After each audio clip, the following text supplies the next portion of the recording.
has been a good friend to Launchpad Job Club for, I'm thinking, 15 years. She has been a speaker many times. She is an officer in the Professional Association for Training and Development. She runs their, do you still run the special interest group? She runs the SIG for people that would like to get into training. And she gets wonderful speakers there. Those SIG meetings are free if anybody is thinking of going into a training role. Catherine does all of that. She has written a book about adapting your resume to the job that you're looking for. So she gives, in that book, she'll give, here's your basic resume. Now you're applying for a job in this field. Here are some changes you should make in your resume in order to get through that initial screen. She calls herself the career passion coach. She wants you to find a job that you care about, not just a job that pays you a salary, a job that feeds into your heart and the things that you really care about. I can't say enough good things about her. She's a fabulous person. And she's going to talk to you about the 5-way network hacks. So the title is intriguing, the person is interesting. Catherine Jewell.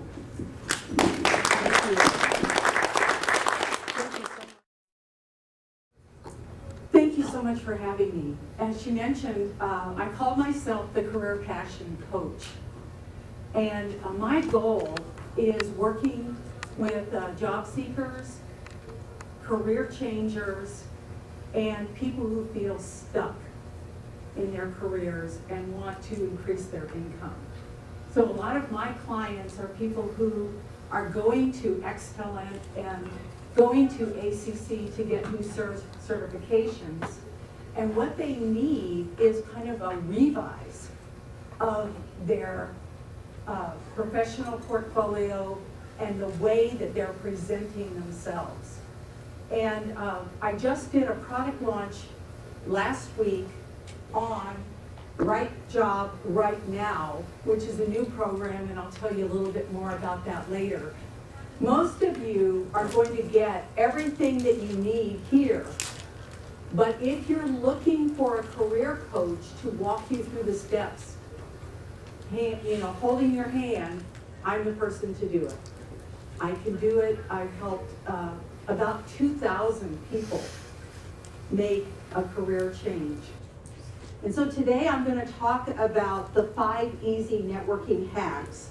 And as I'm speaking, I'm going to pass around this basket, and you can take one of my cards, and there are some clear or plain yellow slips here. If you don't have a business card, please put your name, email, and phone number. And the prize today is the book that Kathy talked about. And it's called New Resume, New Career. And this shows you how you can take the skills and experience you already have and change industry or change function or change both. And so what I have found in my coaching practice is that people generally fall into one of those 3 categories, and it's about a third, a third, a third. So 1/3 are just changing their function, 1/3 are changing their industry, and 1/3 are changing both. By the way, all of those are possible, and it's not as difficult as it sounds. But this book also has information in it about how you figure out how to make the change. I also want to call your attention to Excellent. And I am now partnering with Excellent, and I am teaching a course once a month, and it is a 3-hour course. And so you need to go to the Excellent workshop or website page, and there you will see career and professional development courses. And my course in November, which is the Thursday before Thanksgiving. Who can tell me what that date is? 23rd. The 16th, November 16th, I'm teaching LinkedIn for job seekers. And the reason that so many people love that course is that it's hands-on. They bring in their LinkedIn profiles, and we actually work on them during that session. And I will show you how to take the information from your newly formed resume and bring it in to LinkedIn for your very best results. And so that's coming up very soon.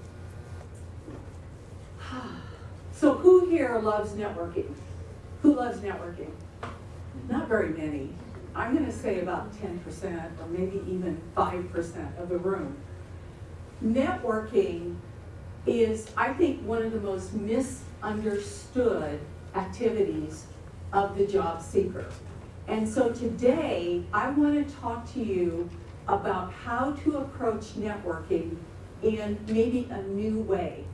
The things that Kathy told you earlier about when you go to a sponsored event and going right up to the sponsor's table and saying, thank you for sponsoring. I belong to a networking group. That is just a fabulous way to break the ice.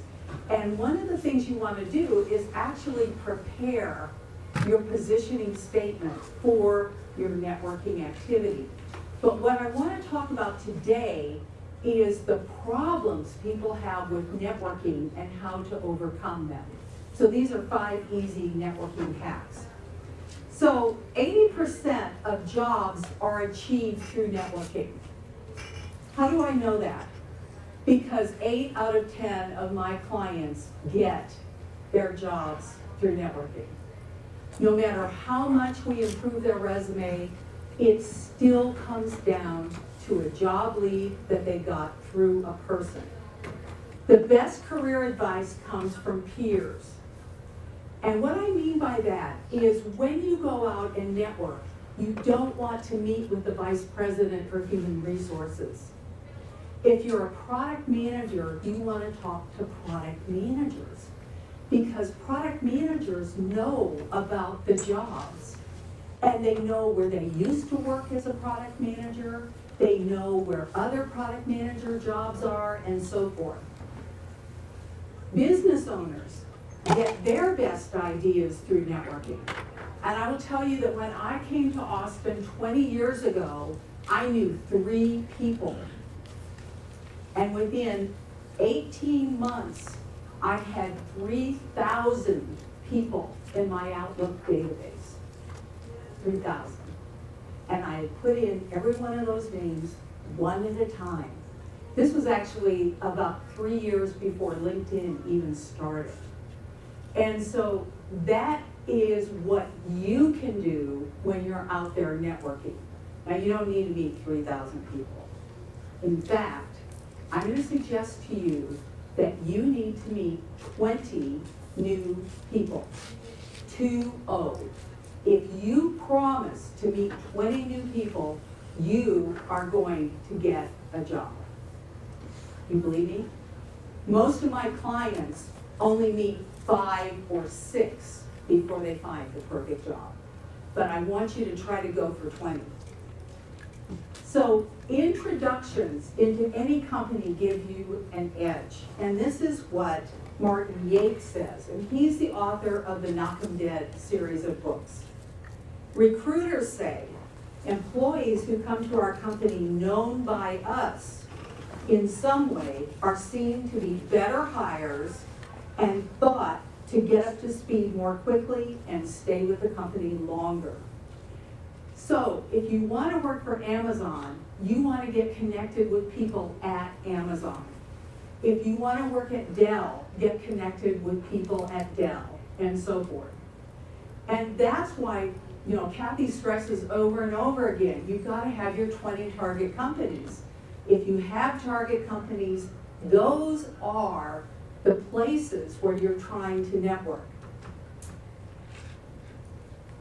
So we have 80% of jobs are not advertised. That's why you have to network. Have you heard this number before? It's widely out there, and I know Kathy probably teaches it too. You want to go after the 80% that are not advertised. If you do, you can be the only candidate for a job if you get in there soon enough. And you can get a job faster, and you can get the salary you deserve. If you are coming in with a cattle call of 200 applicants, your chances of getting that job are 1 in 200. But if you come in through networking, your chances are probably 1 in 5, maybe 1 in 3 that you're going to get that job. Now, the only true networking is one-on-one. So when you come here and you shake a few hands and you collect a few business cards, that is not networking, according to my definition. It's not networking. That's just meeting people. And don't consider that your networking experience. And that's part of the reason you don't like networking, because you think it's just about meeting somebody, right? And then seeing what you can get in a 1-minute exchange. Great networking, in my opinion, generates what I call the career conversation. So the career conversation is a way to investigate jobs without asking for a job. In other words, when you're having a networking conversation, the last thing you talk about is what you're looking for. You save that for the end of the conversation. You have it prepared, but you save it for the end. So you want to learn about 3 things when you meet new people. You want to learn about job titles. You want to learn about companies, and you want to learn about industries. What is going on in the software industry right now? Who are the biggest players? Who's hiring? Is everybody doing SaaS? And if they are doing SaaS, how are they selling it? Things like that. You're going to try to figure out what's going on if you're moving into a new industry. And the other thing about that is, if you're engaged in that conversation, you have as much to offer as the person you're talking to. Because what do you know about jobs, companies, and industries? Because the company that you just left could be a perfect resource for the person that you're talking to. And by the way, about 60% of Americans who have jobs are looking. And so if you're having a networking conversation with somebody who has a full-time job, you can help them. You see that? And so you're actually helping both of you. So you're making new contacts through information interview. So what good are networking events? And Kathy's talked about so many that you can go to. So if that's not networking, then what are you doing at a networking event? Well, number 1, you're meeting new people. Number 2, you concentrate your energy in a short time frame to a targeted audience. So if you want to be a project manager, you're going to go to the PMI Institute meetings, because you want to hang out with project managers and program managers who have jobs. And so you can target better if you go to industry associated meetings. That's why you want to go to High Tech Austin and some of those others, because you're focusing your energy in the right place. You want to feel and see your progress. And the way you do that is by returning. When I first came to Austin, as I said, I knew 3 people and they were all related to me. And I started going to the Association for Talent Development meetings because I had been not only a member, but the president of the association in Des Moines, Iowa. And so when I moved to Austin, that was one of the first associations that I joined. And I went the first time and felt extremely uncomfortable, but I introduced myself and said I'm new to Austin. And then the second month, I recognized about 4 people. And the next month, I recognized about 8 people. And I was doing other networking, and pretty soon I was meeting the same networkers in different places. And those people today, 20 years later, are my best friends, honestly. And I needed to meet those people, and you can actually see your progress if you go back to the same things over and over again. Now, most of you are going to have a job hunt that lasts, and I hate to tell you this, most Americans, 7.2 months. That's the statistic. It's really scary, isn't it? Now, the way to accelerate that is networking. Period. End of story. And some of my clients will think, well, you know, I've got a new professional resume, and I've got my positioning statement, and I've got a great way to write a cover letter, and I don't need all that stuff. You can accelerate your job search by doing this. The other thing is, if you go to certain organizations, they actually have I'm hiring buttons. And one of them is the product management camp. Anybody familiar with product management camp? I just love that organization. I love their sessions and the whole idea. And if you were at product manager camp or it's called product camp, on August 19, I actually gave this presentation. Anybody there? Is anybody there? Okay, good. So it's not a repeat for anybody in the room. The reasonable goal when you go to a networking event is to have significant conversations with 5 people. So you don't have to meet everybody, just 5 new people. And that makes it manageable to do the follow-up. But there are other problems with networking. So people think they don't have time to network. And people who have full-time jobs are going to say no a lot. There's a gimme feel to networking. And so a lot of people just don't want to bother others. Networkers don't always know what they want. And that can be a real problem. And conversation never goes anywhere, and it's a giant waste of time. So those are the 5 problems that I want to talk about. So the hacks are, you use technology to get personal interactions sooner. And I'm going to cover each one of these. You focus on the other person. You have a clear target job title. You ask for connections, and you stay in touch. That's the way you make friends of your new networking associates. So let's take them one at a time. If someone with a full-time job has agreed to meet with you, and they say, I can't see you until 3 weeks from Wednesday, you're on a time frame. You have a certain amount of severance. You have a certain amount of unemployment. And you want to get a job quickly, right? 3 weeks from Wednesday does not help you a lot. And so here are some ways to get that personal interaction sooner. Number 1, volunteer to meet them at their office.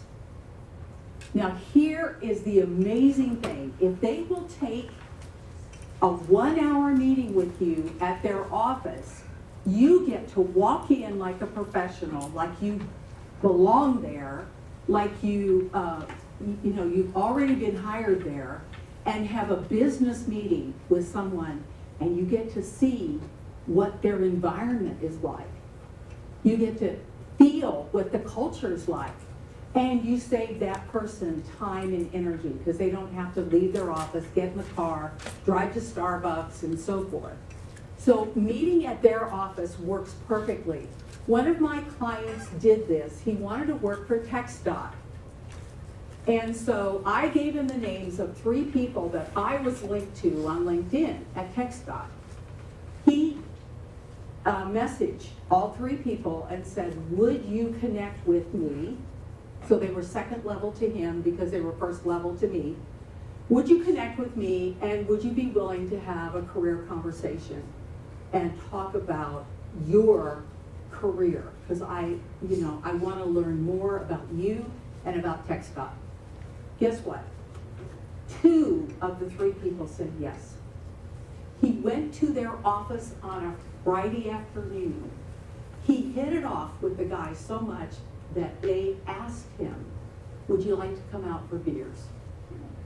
So he went out for beers with 12 guys from TechStop. About a month later, there was a job opening that wasn't quite high enough for his skill level, but we decided to go for it anyway. And he went in and interviewed for that job. And in the middle of the interview, because he knew all of these TechStop people, he said, you know what? You have a real issue, because 40% of your workforce is going to retire in the next 3 years. And I know you need a training manager, but beyond that, you need a knowledge manager. And I'm the person to do it. And you know, the 3 people on the panel interview just went, what? And they said, well, why don't you write up that job? We wrote up the job, we priced it, they posted it, 3 people interviewed, and who do you think got the job? The guy who proposed it. Now, his old salary, $45,000. He was doing online professorship for one university, doing some coursework. His new salary, $95,000. 45 to 95. By the way, he loves his job so much that he actually kept his old $45,000 a year job too. And so that for him was like a 300% increase in pay. So it can be done, and it's as simple as getting to know people. The other thing is, of course, you can ask them out for coffee or lunch. And it's pretty rare that people are going to do that and actually give you that amount of time. So I suggest that you also consider using technology. So use FaceTime or Skype to have a one-on-one and see the person's face. Use Google Hangouts. Use GoToMeeting or Zoom. Now, how many of you are familiar with GoToMeeting or Zoom? And how about Skype? Raise your hand if you're one of the Skypers. Okay, you know this technology. And by the way, this is the way you're going to be interviewed for your next job. Most companies are screening by phone and then by video chat and then in person. So they're using that 3-step process. And so you need to know how this technology works. And the best way in the world is just set up your own meetings. Now, Zoom is $15 a month for the professional version, and I believe that you can actually use it for free if you only do a certain number of meetings a month. So check it out, and Zoom is being used for a lot of webinars today too. Now the second hack is that you focus on the other person. And I know you've probably heard this before, but if you focus on the other person and their career, what you are actually doing is trying on their career for size. You're trying to figure out, well, they got a certificate in ITIL, maybe I should. Or you're trying to figure out, well, you know, they had a good experience at Dell, maybe I should apply there. Or, you know, they were at AMD as this, maybe I could do that. Do you have any connections there? So it feels like such a compliment when you focus on the other person. It's a very giving thing to listen, and people love to give advice. Have you noticed this? Yeah, it's such a compliment to say, what do you advise me to do? Okay? Now, they are going to ask you, what are you trying to achieve? And you have to be ready with your answer. And so you need a clear target job title. Now, when I'm working with a client, I only allow them 2. They only get 2. They don't get 5. They get 2 titles. And they change what they say based on who they're talking to. So if you could be a product marketing manager and you're talking to a product manager, you would say product marketing manager. But let's say you could also be a marketing director and you're talking to a marketing VP, then you say marketing director. And so you can change this all day long, but I'm going to suggest that you have 2, just 2. And the reason for that is LinkedIn does not allow you to have 2 profiles. And so you have to figure out, how am I going to present myself to the marketplace? And the target job title tells everybody who you are in 3 words, and sometimes just 2. Because when people hear, for example, my title is career coach. So right away people know, okay, she coaches people in careers. You know, it's just that simple. And that's why you've got to have the target job title. Now, one of the mistakes that some people have made who come to me after 6 months of seeking and they're not getting results, the mistake that they made is they are looking for the wrong job. For example, people get desperate and they say, okay, I used to be a program manager, but you know what, I could manage projects. So they're interviewing for project management. And it's too low a level job, and so they are not being hired. And they get terribly discouraged. And after a while, you just say to yourself, I can't even give it away. You know, I want $80,000 and I'm interviewing for this $60,000 job and they won't even give me that, right? And it's because you're not shooting at the right target. You got to have the right target. It shows that you know the business and you understand where you belong in the scheme of things. And what I often do with clients is we go to salary.com and we put the 3 jobs side by side. And we look at the skill levels and we look at the years of experience and we say, okay, out of the 3, that is your title. Now let's price that job. And 9 times out of 10, people are underpaid for the job, for the experience level they have. How many of you stayed in your last job more than 5 years? Okay, I will tell you, you're underpaid. Anyone who stayed for 5 years or more had to suffer through the 3% raises, right? And sometimes they even called them merit increases. For 3%? 3% doesn't even cover Starbucks, right? And so you're underpaid if you stayed more than 5 years. And I know a lot of people in the age group that I'm looking at right now are thinking to themselves, I want to get a job and stay there till I retire. Well, guess what? The average American job lasts for 4 years. So whatever you're learning today, you're going to use again 4 years from now. And Kathy, how many repeats do you have? A lot. People come back over and over again because they have to. And the information keeps being updated and keeps changing. So you got to have your target job title, and it helps them help you. So I want to tell you an example. I used to belong to CEO Network, and it's a group of entrepreneurial people. And every week we'd get up at the breakfast meeting and say what we did. And there was an insurance agent in the group who would stand up and say, hi, I do property casualty life. Sat down, right?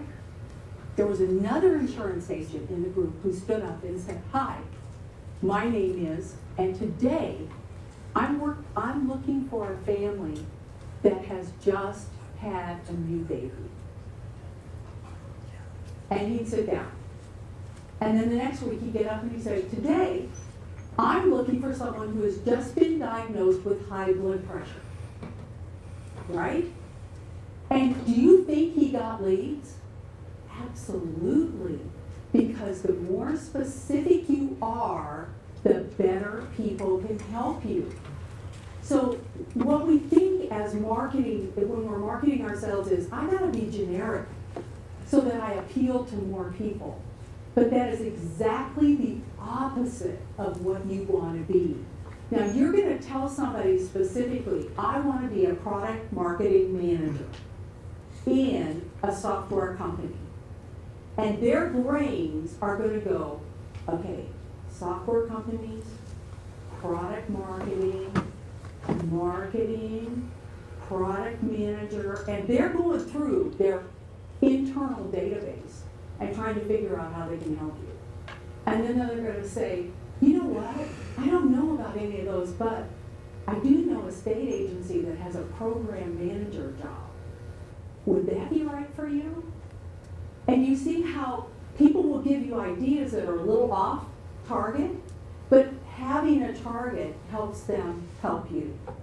You can always change the target as you go. And mostly when I work with clients, we develop the target. 3 weeks later, they call me up and they say, Catherine, I know what I want now. And we change the target. And it's okay. You can do that because there's no scorekeeper in the sky who's going to say, you changed your target. No, it's okay. It's okay to change it. You can change it every week if you want to.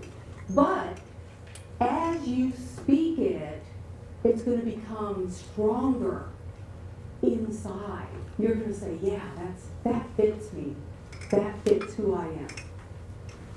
Now, the other reason that the conversation goes nowhere is that people forget to ask for more names. So how many of you have just purchased life insurance or any kind of a service where someone comes to your home and sits down and gives you the sales pitch? Anybody purchased something recently in that way? No, because you're all saving your money, I know. Well, we recently talked to a solar salesman, and at the end he said, do you know any other people who might be interested in this? And they are trying to collect what they call warm leads. And the best salespeople generate their own leads by collecting leads from their current prospects and clients. The way that you are going to expand your network is by asking for connections. And let me tell you why. New friends will help you more than your old friends. Can anyone guess why? There's actually kind of a funny answer to this. Because you don't know who they know. Exactly. That's part of it. The other thing is new friends don't know you. And so whatever you tell them, they take at absolute face value. Right? Yeah. Now your old friends, when you tell them, I am really good at project management, they remember who you used to be 10 years ago. And they're thinking about who you were as a professional 10 years ago when you were a boob, right? And so your old friends, they also have skin in the game. Because if they go back to work and say, hey, I want you to talk to my friend, so-and-so, about a job, then if you come in and you don't pan out as the right candidate, there's a certain embarrassment factor. But if someone you just met says, hey, I met this really sharp guy in a blue blazer, over coffee, and I think you should talk to him. They have no skin in the game. There's no problem with that. And so remember, your old friends are worn out. They've already been asked.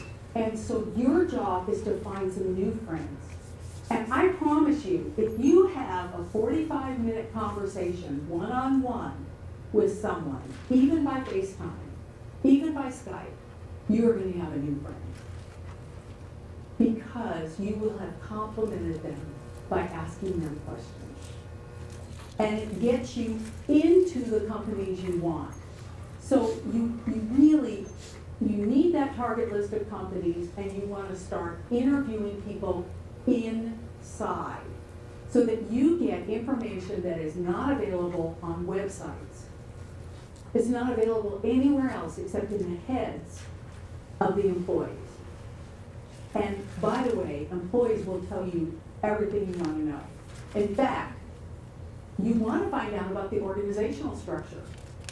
So, your project management office, how many project managers work there? Oh, really? 25? And who runs the project management office? Oh, and what is his level? Oh, he's an executive VP. Okay. And how long have you had the project management office? And how do they divide up the projects? You know, you can get all that from an employee. And that's why you want to talk to people who have jobs. Now, that doesn't mean you can't network with each other. I do want you to do that too. Because people have lost their jobs, not their minds. Right? Hopefully they haven't lost their minds yet. And so, you do want to network with people here in this group. In fact, I would suggest that you do 2 or 3 practice career conversations with people in this group, and then get really good at it. And if someone makes an introduction into a company, it implies a recommendation, even if they're not really recommending you. So let's say that you have that networking conversation. It's 1 hour at Starbucks. You got really lucky and you said, I will come to the Starbucks that's closest to your office. And this guy met with you from 5 to 6, okay? And so then what you're going to do is say to that person at the end, do you think that your company has a place for me? And if they say, oh yeah, we've got some openings, would you be willing to forward my resume? And then you send it to them in an email. And then all they have to do is hit forward and say, hey, I met this really sharp person, and I think he'd be ideal for this job. And the person who is recommending you has a chance to earn $1,000, $2,500, even $3,000 for recommending you. So, because companies are giving those kinds of spiffs. You gotta stay in touch. So the very first thing you're going to do is connect on LinkedIn when you get home, if you're not already connected with them, and you want to track your advocates. And so I have a little spreadsheet I give my clients. You can make your own spreadsheet, or Jibber has that available. And advocates, you can actually, if you put them in a spreadsheet like this, you can actually keep them informed about your job search. So for example, let's say you have an interview and it's just a phone screen next week. You send a message to all your advocates and say, I have a phone screen next week at XYZ company. Can any of you give me any background about the company? And you will find people just email you right back and say, hey, I worked there 4 years ago. I'd be glad to talk to you. So who do we want to talk to? We want to talk to the best networking contacts, right? But we don't know who those people are until we talk to them. So you just have to take a chance and feel into it with your intuition. And the best contact is anyone who knows about jobs, companies, or industries. So how many people in this room know about jobs, companies, or industries? Every one of you, because every one of you has a resume with at least 4 jobs on it, right? So you have insight into at least 4 companies. You do want to network with job seekers because they can help you too. Now, I want to tell you about the steps in a career conversation, and then we are going to practice these. Practice 2 of them. So the first step is that you establish rapport. So you don't want to just jump into the business conversation. You just want to kind of get to know the person. And we're gonna practice that. The second part is you interview the other person about their career. So you act like you're collecting information about their resume, basically. You're having them kind of verbally tell you about their career path. Well, what made the difference when you got hired at AMD? Why do you think they chose you over other candidates? You're going to ask those insightful questions to figure out, how did they do it? And then you're going to learn about companies, jobs, and industries. And so you're going to ask questions about those. And then the fourth thing is you're going to request connections. And that's the piece that people miss. Because they think, oh, well, I've already gotten so much good stuff. It's just too embarrassing to ask them for more connections. But during the conversation, your new advocate has actually thought of a couple of things, a couple of people who could probably help you. And they may already have given you a couple of names. So we're going to talk about establishing rapport and requesting connections. So establishing rapport is as simple as what these two little boys are doing. You find out what you have in common with another person. And it's just as simple as saying, hi, what do you do? It's just that simple. Now, they may have it on their name badge, and you may actually say, hi, I see you're a product manager, I am too. And you're off to the races. But rapport building is almost always something personal. So rapport comes from you and I have something in common. And so I'm going to demonstrate it with Mick. Hi, Mick. I'm really glad to meet you. How are you? Yeah, why did you come today? You were lonely. Yeah, I get that way too sometimes. Yeah, you know. I'm new here, so I want to meet you. Are you new to Austin? Where'd you live before? Oh, really? I'm from Des Moines. Minneapolis is one of my favorite towns. Okay, right there. How many seconds? Maybe 10 seconds, and we have the Midwesterner connection. And I gotta tell you, it is different in the Midwest. And people who have lived in Minnesota and Iowa and Nebraska know cold. By the way, folks, today is not cold. This is not cold. This is just a chill. Not a big deal at all. But one of the things that I know now about you, Nick, is that you and I share a lot of the same values, because there is a cultural thing that happens in Minnesota and in Iowa. And so I know right off the bat, you are a hard worker and you are a person of integrity. Now, really? Just from the fact that he's from Minnesota? Not really, but I feel that. Yeah. But do you see how I feel that with him?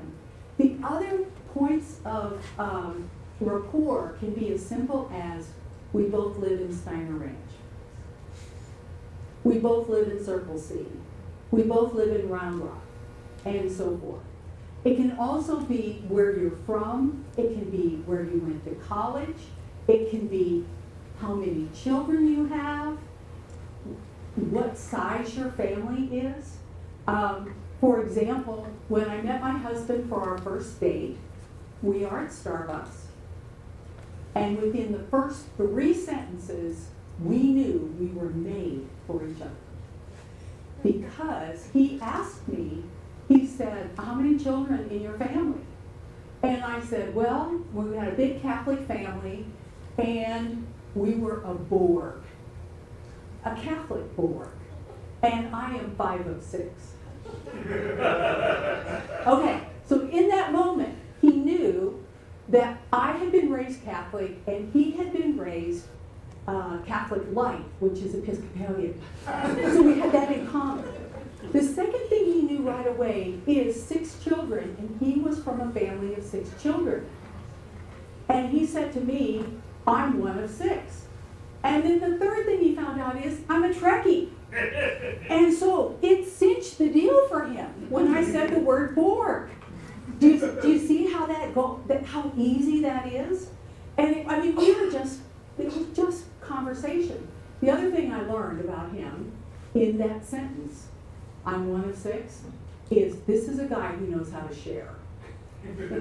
Anybody who's been in a family of 6 knows, you have to share. So a lot of times the rapport is actually a personal thing. It's not a business thing. It's a personal thing. And you can see these 2 little boys, they are high-fiving. And they are high-fiving because they both like Bumblebee, which is, by the way, one of the Transformer characters. I just found out last weekend. And so if you didn't know that, you don't have a 4-year-old grand person. Because they know that. Okay, so then you're going to make a request. So that's the getting to know you piece. And then you're gonna have all the conversation about the career. And then at the end you make the request. Now, the problem is most people don't make a specific enough request. So the general request is, I need help getting a job, which is just about as general as where is the domain, or even more global than where is the domain. So a more specific request would be, how can I get to the punch bowl in the domain? Because now I can actually, use my iPhone, get you directions. I can say, oh yeah, I was just there for a networking event, and it's kind of in the back near Whole Foods. So you're going to want to drive all the way through the domain to get there. So the more specific, the better. So here's some examples. I really need a contact who can tell me about jobs at Google in Austin. I really need a contact who can get me to the training department at Dell. So by the way, when you mention the name of a company, mention the name of the department, the training department, the marketing department. I really need a contact who knows the hiring manager at Home Away. That's how specific you're going to be. And then somebody's going to say, well, I don't know anybody at Home Away, but I know, and then they'll tell you something else. And that's how you get the ideas. And then you're going to say something like, I really need a contact who can refinish my deck. So you can make it a personal request too. You don't have to keep this all business all the time. Because remember, you're making a friend. So, if it's too much business, it feels too gimme. Okay, so this is how you do it well.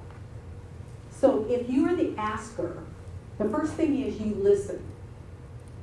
Basic. You write it down. So when you go to a networking event, I'm going to suggest you have a little pad of paper in your pocket and a pen, and you literally write things down. Don't argue. And don't say, I've already tried that. That is so discouraging to people giving you ideas.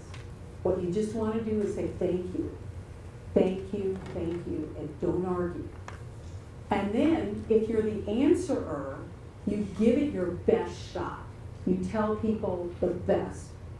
And you give them something close. You give some advice. You share a resource.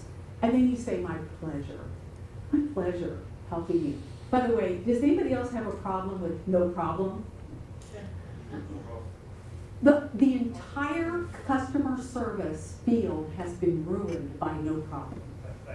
Because honestly, I cannot believe that people don't say, my pleasure, you're welcome, or something else besides no problem. Because actually you have been a problem to them. and so it's really kind of nice to just say something different. It's my pleasure, but you're welcome.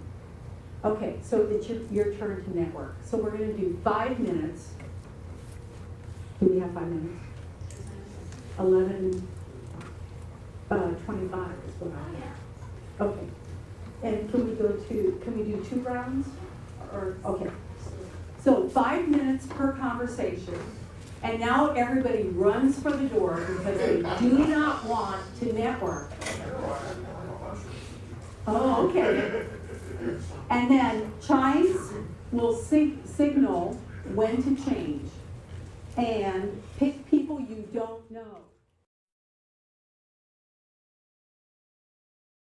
It's really hard to stop, and that's why you need a 1-hour conversation.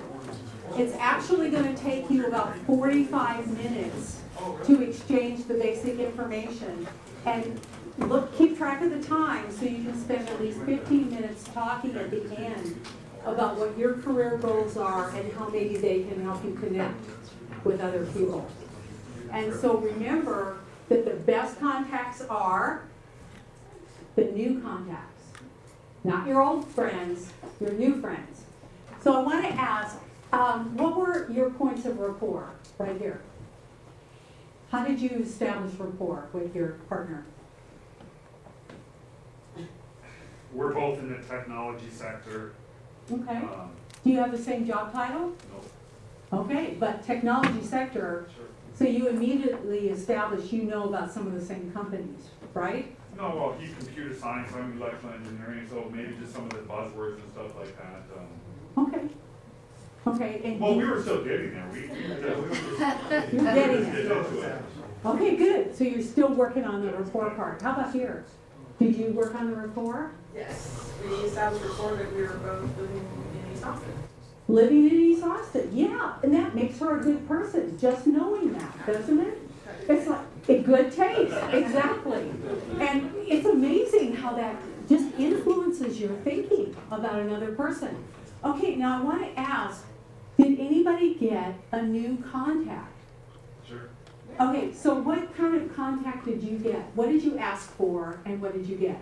I asked Michelle if she knew anybody in school districts that worked with technology. And so she gave me a name. Really? And have you worked in school districts before? No, but I know this person because his daughter's in the same Girls Scout troop as my daughter.